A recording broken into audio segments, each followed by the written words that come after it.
আমরা এই স্বৈরাচারের হাত থেকে বাঁচতে চাই। অন্যায় অবিচারে দেশ ভরে গেছে। কেন এত অন্যায় অবিচার? শেখ হাসিনা থাকতে তো এত অন্যায় অবিচার হয় নাই। এখন প্রত্যেকটা ঘরে ঘরে সমাজে হাতে ঘাটে মাঠে সবখানে এত অন্যায়। আমরা এই স্বৈরাচারের হাত থেকে বাঁচতে চাই। প্লিজ দেশবাসী যে যেখানে আছেন, আপনাদের কাছে আমি হাত জোর করে বলছি যে আমরা এই স্বৈরাচারের হাত থেকে বাঁচতে চাই। আমরা এই স্বৈরাচারের হাত থেকে বাঁচতে চাই। যে যেখান থেকে পারেন সবাই আমাদের এই স্বৈরাচারের হাত থেকে বাঁচান। বাংলাদেশ সরকার নাকি শেখ হাসিনা নাকি স্বৈরাচারী ছিল।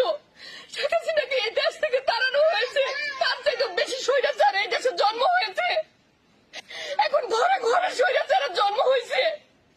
আমরা এই স্বৈরাচার মুক্ত দেশ চাই। আমরা দেশবাসীর কাছে বিচার চাই।